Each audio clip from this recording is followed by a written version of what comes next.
Hey guys, it's Mitch. How's it going? We're looking at the next installment in the Wildstorm Rising crossover as we take a look at Wildcats number 20. So just before we get into it, if you enjoy the channel, if you feel like helping to support it, there's a link to my Patreon in the description. That gives you access to all the Blood Force stuff and all of these videos before they get uploaded to YouTube. So as far as we've seen before this, what has been going on in the Wildstorm Rising crossover is that the Wildcats fought Stormwatch. That's about it. And at the end of it, we discovered they were after some weird metal design thing that had all sorts of nodes sticking out of it. So that's the McGuffin for this crossover. Before we get into Wildcats here, we should touch on another issue, which is Team 7 Objective Hell number 1, because this is technically the Wildstorm Rising prelude. Now, if I'm being honest, no, it isn't. There is basically one panel in this comic that has anything to do with Wildstorm Rising, and they're going to refer to it in Wildcats anyway. But the comic itself is worth mentioning just because it looks really good. Like from the cover here, which is one of the better covers on all these Wildstorm Rising crossovers, are done by Barry Windsor-Smith. Some of them are pretty good. Some of them, not so much. He's kind of just banging them out at top speed. This one he spent some time on, and it looks really nice. But this is the McGuffin thereafter, this weird metal thing in the hand. And the whole deal with this, like, the story's not too bad. This is written by Chuck Dixon, so it's at least competent anyway. It's not going to get to be breathtaking or anything. Chuck Dixon doesn't really do that. But, it'll have a decent story structure, and things will, follow a logical chain of events. And since it's a military comic, we're going to get some military terminology thrown in there. Chuck Dixon is basically a poor man's Larry Hama. Just as far as I can see, without the real-life experience that Larry Hama has, and without any of the likability. So yeah, the main reason this thing is a pretty good comic is because of the art by Chris Warner. Or at least he's providing pencils, inks by JD and Scott Williams. From what I understand, JD, it's not a name I really know, but I believe he was a guy who studied very closely under Scott Williams and was able to get a very close approximation of his style. Chris Warner is not a name I'm familiar with, really, but he seems to be a guy who was around a lot in the 80s and 90s, a little bit in the 2000s. I don't remember his name ever popping up on anything, but he's got, it's a very nice style that he's got. Knows an awful lot about light and shadow. He's got some nice compositions in here. Like, this is all, particularly the war, like the actual stuff that looks like war comics. The superhero-esque stuff, not so, this looks a little silly. This almost looks like Sean McManus or something. It's still all right, but and I have no problem with it, but it doesn't have that same kind of feeling as when he's doing straight dudes in the jungle with machine guns. Like, this is fucking incredible stuff. So yeah, the story itself, this is the only connection to the Wildstorm Rising crossover, is that Lynch and, Deathblow, I don't know, they're doing something. They're trying to get the team back together. The team doesn't want to go back together, but they're going to go back together because they like Deathblow better than they like Lynch. That's why Deathblow had to come along. And as they're trudging through the jungle, Deathblow spots this hand sticking out of the ground, holding the weird metal thing with the nodes, and he breaks off a piece of it and keeps it. And that's it. The rest of the comic, it's just whatever this particular miniseries storyline is. I'm sure it'll be, reasonably okay. And if this Chris Warner guy keeps doing the pencils, I think it might be kind of impressive, really. There's not... see, like, when he's got to draw these guys here, these overly muscled guys, it doesn't have the same kind of fidelity. Or it could be that he's just rushing towards the end of the issue here to try and keep on schedule. But then panels like this don't really indicate that. Yeah, stuff like this. I think this is a guy who really likes doing war comics. Or, likes doing jungle background stuff. I don't know. But taking a closer look at this series might not be the worst idea, because it looks very nice. Anyway, we should focus on Wildcats. That's the name that's on the title of the video. So let's get into that. Okay, we're going to start with the cover. This, I believe, is Hightower, because he's kind of one of the primary figures in the comic. It doesn't really look like he does in the comic at all, but Travis Chare's drawing the comic. He doesn't look the same as when Barry Windsor-Smith drew him in Wildstorm Rising number 1. I don't have a whole lot to say about this cover other than it looks like it's done very quickly. by Barry Windsor Smith. I don't think he's trying super hard. I think at this point he's kind of given up on this series. And weird note, it appears to be, as far as I can tell, inked by Jim Lee, which must have been nice for Jim Lee anyway. Although again, he's doing a bit of a sloppy job. Jim Lee's a bit of a sloppy inker though. It's not really a bad thing a lot of the time, because it can lend a little bit of energy where otherwise his stuff gets very stolid. All right, so this is written by James Robinson. Well, kind of. We're going to get indications that this is done Marvel method, but you know. Travis Charest on pencils, Troy Hubbs on inks. There's elements in here that start to look a little bit like the Travis Charest Richard Friend collaboration. And I don't think we're quite there yet, but so I'm guessing that Travis Charest is really just putting a lot of those textures and lines in there. But again, we'll see as we go. So if we remember in the last issue, Hightower had managed to get part of that metal thingy, basically the rest of it that was attached to the hand. So he had acquired that, and he had gone to the Wildcats for some reason. I think I speculated at the end that he was maybe like selling to the highest bidder, which didn't make a whole lot of sense because, you know, the whole thing is that Defile is going to be looking for this.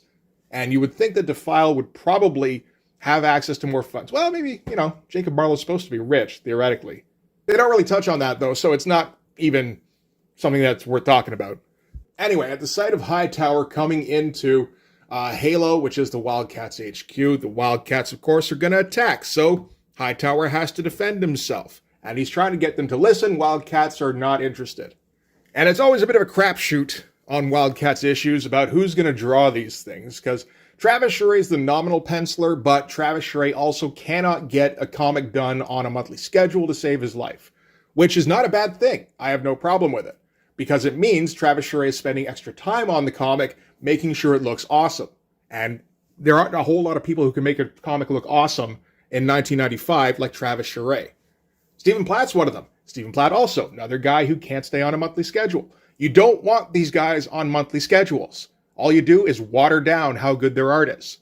You either make their comics bi-monthly or you get a fill-in artist. Or, fuck it, get them both on the same comic. One guy draws the first issue, the next guy draws the next month's issue, and then you go back to the first guy. He's probably not done yet, so you're going to need a third guy. And you just go round and round like that. I wonder what the sales on that would it justify it? It might. Because there's no book that has a superstar artist in 1995. Depending, I guess, on how you feel about Greg Capullo. So anyway, yeah, we got our opening shot here. It's a very nice shot. I like how this is kind of built so your eye just kind of follows up these guys here. It's just like it's almost like an X kind of configuration. And the lack of backgrounds could be, you know, I don't have time to put in backgrounds, or it could be just popping out the characters. I mean, it doesn't have to be exclusive one way or the other. Could be both. So yeah, Hightower keeps trying to get them to listen. They just refuse. Maul here says, "You made me a killer," which I don't know what that means because I haven't been reading Stormwatch. We'll get to that in a second. Takes a leap at Hightower and I guess busts a hole in the wall, which Hightower escapes through. This stuff is all so nice.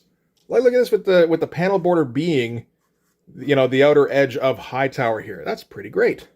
He hasn't been doing stuff that has this much imagination for a little while. I think that he's been trying to balance figuring out how to do a book on a monthly schedule and trying to keep the quality high.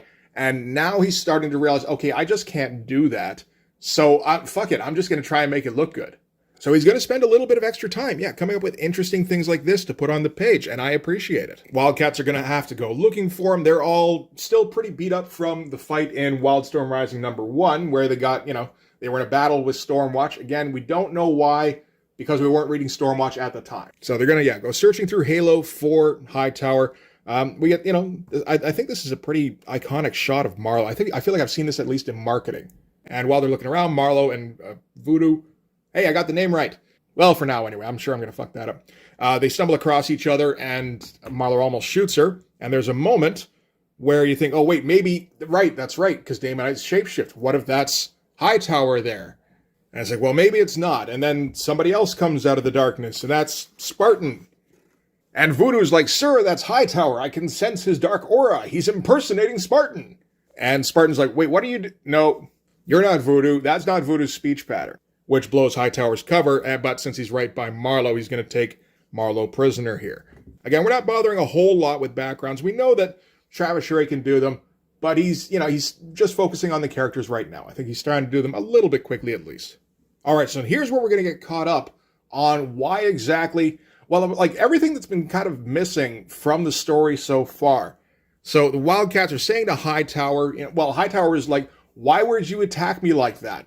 Like he's got some kind of amnesia. He doesn't remember Wildcats trilogy. And Zealot here says, you kidnapped Maul, you programmed him to be a murderer, and then he killed a member of Stormwatch. All this happened apparently in Stormwatch number 16. I was never going to get that far in Stormwatch. I only got up to number 3. So it's like, oh, okay, so that actually drops a whole bunch of puzzle pieces together, because we were wondering what exactly had pissed off Stormwatch so that they were attacking Wildcats. I remember in Wildcats number, I want to say it's 18, where they discovered that Stormwatch was holding Maul, or holding his body or something. And at the time, we didn't get it explained why that was happening, but now we know. It would have been nice at the time if there had been just one of these little, editor's asterisk boxes. I feel like that would have cleared a whole lot up back then, but at least we're getting it at some point. But Hightower says that wasn't him, that was Defile. And I guess Defile at this time is a Stormwatch villain. We haven't seen him at all in Wildcats. It feels like Stormwatch has been the comic that has been building this crossover up, which is not a great thing if you're mostly a Wildcats reader, which is what I am. I've gone over every single issue of Wildcats up until now. I had no idea what the fuck was going on in Wildstorm Rising number 1. All right, so now we're going to get the info dump. So Hightower's going to explain what's going on, why Defile has been setting Stormwatch against Wildcats. Well, actually, it doesn't seem to have a whole lot to do with this. He just seemed to do that for fun. But now he's after this key thing, the metal thing in the hand. So we get to explain that is one of 3 keys that powers a Daemonite starship. So Daemonite starships are huge warships that have the capability of wiping out all life on the planet, naturally. So Hightower's going to explain who should have, theoretically, the keys. The first key should belong to the political lord, which is Defile. So he's hung on to his key. He should have it on his person at all times. Second key would have belonged to the captain. That would have been the hand in the middle of the jungle there. And of course, we know that that's not even a complete key because part of it's been broken off, and Deathblow has it. And the third one would have belonged to the Daemonite military lord, which was Hellspawn, who we haven't seen since Wildcats number 4, when he theoretically died. Remember Wildcats number 4? Yeah, you do. How was that supposed to go anyway? Oh yeah, okay, so the gnome, I think that was his name, got a hold of the orb that gave him superpowers, and he blasted Hellspawn through the stomach. So there you go. So I guess that's going to be what the goal of the series, the crossover is. They're going to have to go and find Hellspawn's body, because he should have that key on his person, because not only is it a key, it's a badge of office. He would always have it on him. They already have most of the key from the captain. They're going to have to try and get the other piece from Deathblow, and then they're going to have to go after Defile to get his piece. And at that point, the whole point is that they want to keep Defile from getting all 3 keys, because if he gets hold of the ship, then he'll blow up, I don't know, yeah, he'll blow up the Earth, something like that.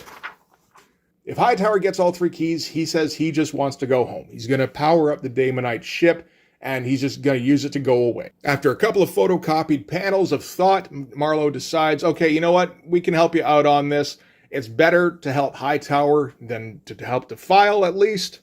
Which is like, okay, yeah, I guess, as long as you're assuming that he's telling the truth anyway. I assume there's some kind of backstabbing that's going to go on at some point, but, there's like 10, 12 issues in this whole crossover that could take a while to get to. So, Wildcats all agree to help out Hightower, except Grifter, who says, are you fucking crazy? We're not doing that shit. And Marlowe's going to try and talk him down. Grifter's point of view, of course, is that Hightower tortured him. Back in Wildcats trilogy, he kidnapped most of the Wildcats team.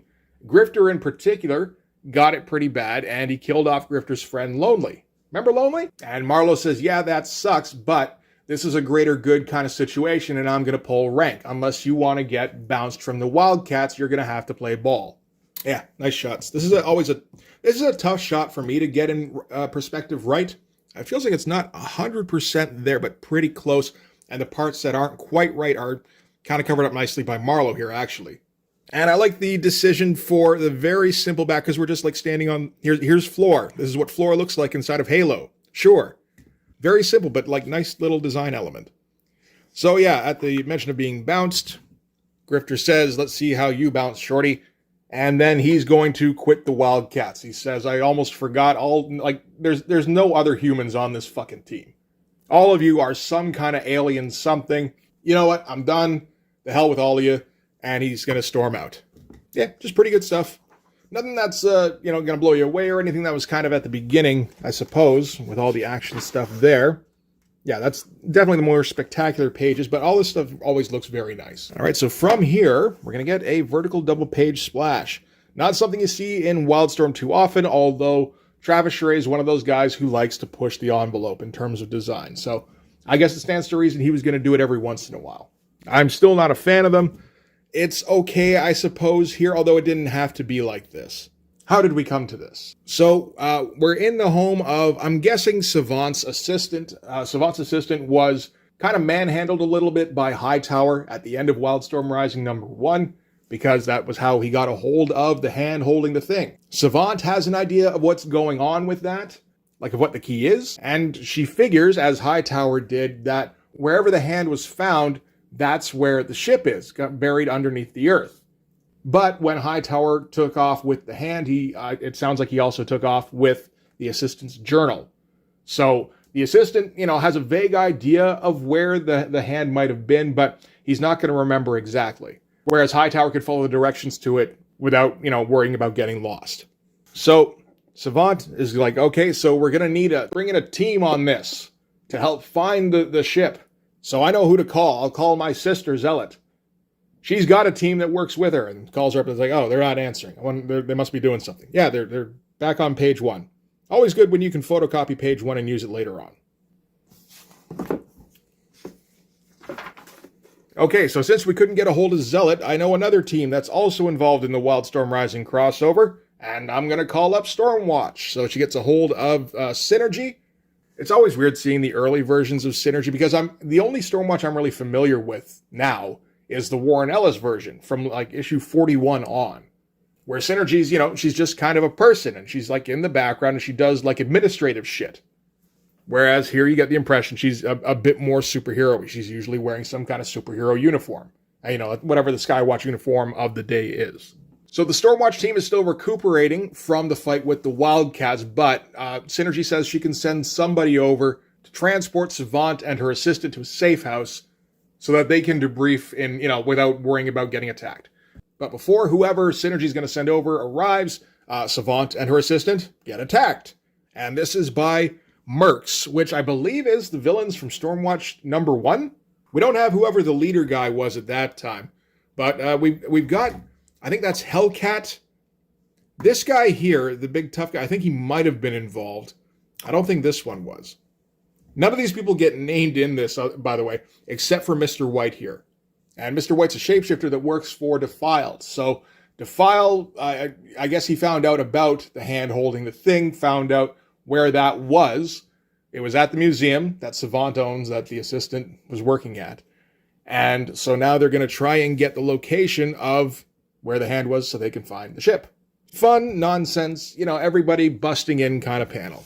It's always good to get those done every once in a while.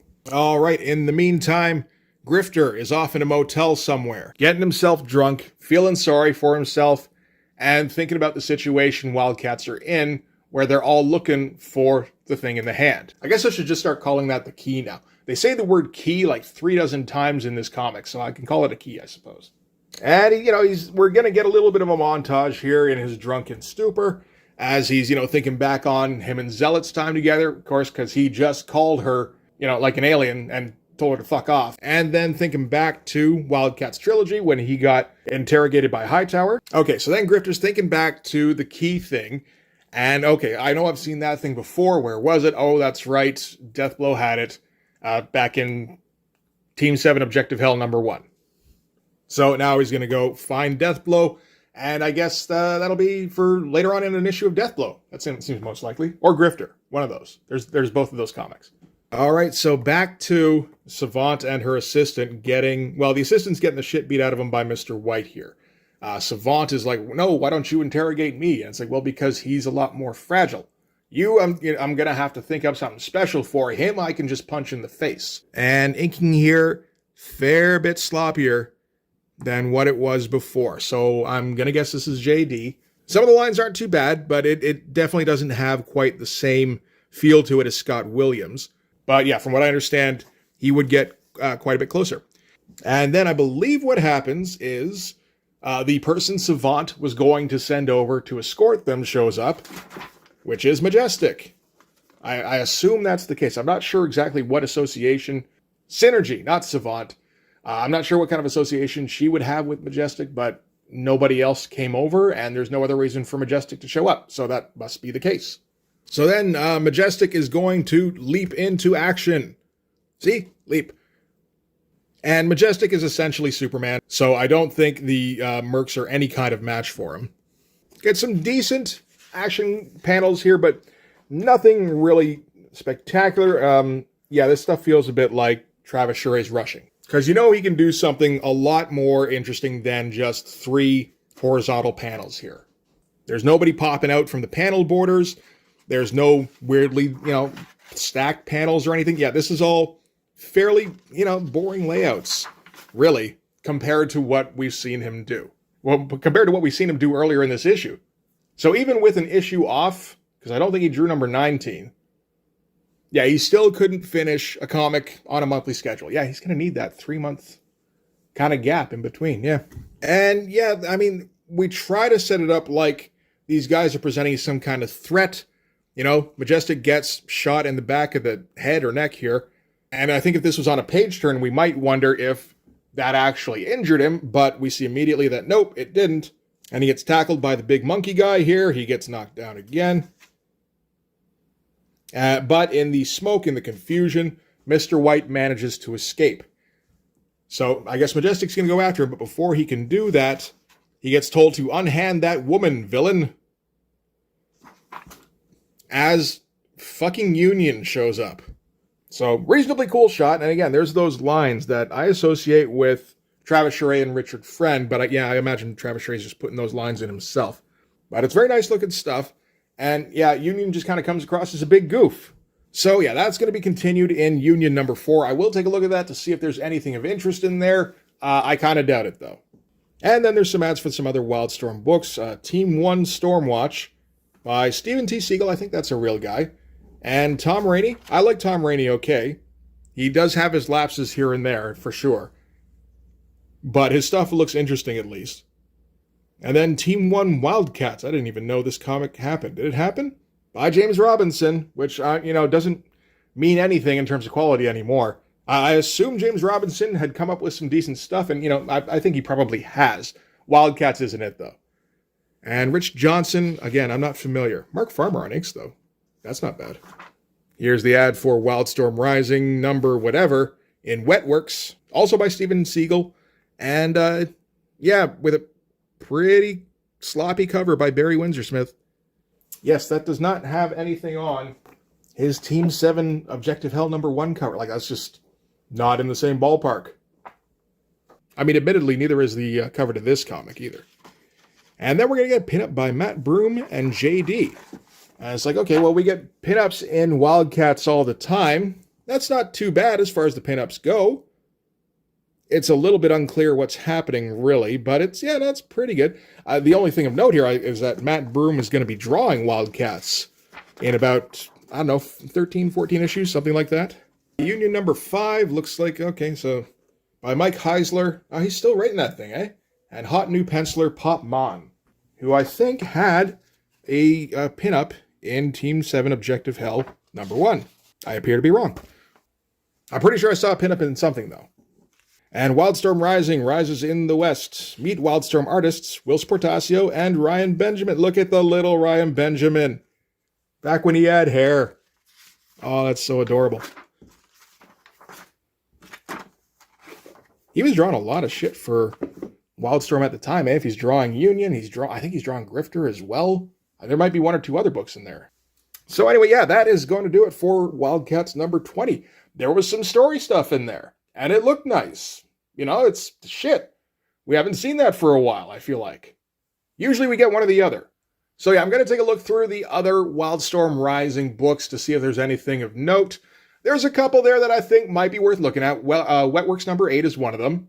Gen 13 number 2, potentially. I mean, it's drawn by J. Scott Campbell, so why not? I don't know who's doing that. I should take a look who's doing that Deathblow book. Deathblow number 16 looks like it's done by Trevor Scott with Mel Ruby and Tom Rainey. I mean, I know Tom Rainey that's a weird guy to just kind of mix in.